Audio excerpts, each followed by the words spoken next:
c'est Mounia Diabaté, Sastané. Je suis d'origine guinéenne. Je suis de Bourg-en-Bresse depuis 7 ans et je me sens beaucoup plus pressant que jamais parce que c'est ici que tout a commencé. Je suis arrivé en France en 2016. J'ai été accueilli par le département de l'Isère. Ensuite, j'ai été transféré par l'aide sociale à l'enfance dans le département de l'Ain. Suite à cela, j'ai été scolarisé à Alessandre Béra, le lycée en Berrier, où je faisais un peu les stages de découverte, que je faisais les découvertes des métiers. J'avais fait un stage en plomberie, en méca. Au final, j'ai trouvé ma voie. Voilà. J'ai trouvé ma voie pour la cuisine quand j'avais fait le stage à la brasserie des Théâtres de Bourg-en-Bresse. Je me voyais dans la cuisine parce que je voyais tout de suite le résultat de ce travail. Surtout, c'était quelque chose pour moi où je pouvais passer aussi un message. Ces métiers, c'est fait pour moi. Ça a confirmé ma passion pour la cuisine et du coup, suite à l'encouragement de mes profs, parce qu'il y avait quand même des difficultés au niveau de la langue, le français. Toute l'équipe pédagogique m'ont aidé, les amis surtout autour qui m'encourageaient, qui me disaient voilà, tu vas y arriver, tu pourras le faire, ce métier, c'est fait pour toi. Et au final, je m'étais dit pourquoi pas compléter ma formation par un BP. S'il y a la passion ou s'il y a la motivation, tout est possible.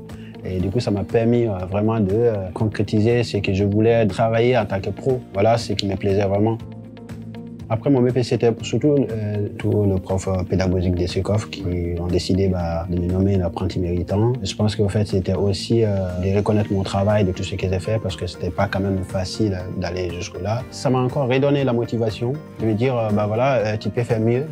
Et d'ailleurs, cela m'a poussé aussi de dire, voilà, ce métier, il faut encore y aller très loin. Il faut faire quelque chose encore un peu plus. C'est dans cette perspective que je me suis dit, pourquoi pas aussi compléter cette formation avec une MCDR, on appelle ça mention complémentaire d'essai des restaurants, qui manquait à ma formation. C'était dans ce cadre que je suis parti à Kilina Otis à Lyon, mon maître d'apprentissage à Mago Boisson, qui avait une amour pour ces métiers et qui m'a poussé vers d'autres concours où je me suis retrouvé dans l'objectif Top Chef, qui était grand pour moi, je me disais que c'était impossible.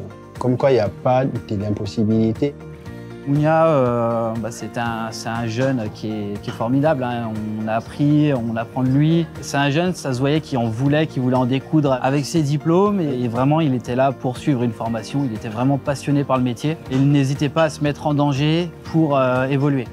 Ce concours qu'il a voulu faire, Objectif Top Chef, c'est marquant parce que c'est pas tous les ans qu'on a des jeunes qui font des concours aussi importants. Là, pour moi, Mounia, maintenant, il faut qu'il acquiert son expérience professionnelle.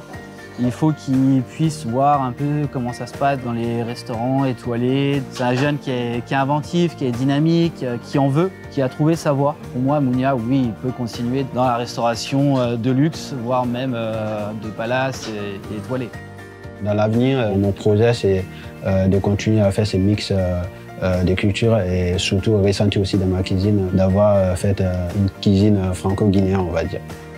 Le message que moi j'ai à passer aujourd'hui, c'est pas seulement des étrangers qui arrivent ici, mais aussi l'ensemble des jeunes de mon âge, de dire voilà, qu'on est capable de faire des grandes choses si on le veut. Et si j'arrive à avoir ces prix, d'autres personnes pourraient y avoir. En France, il y a toutes les possibilités, il faut juste se donner des moyens, il ne faut pas baisser les bras.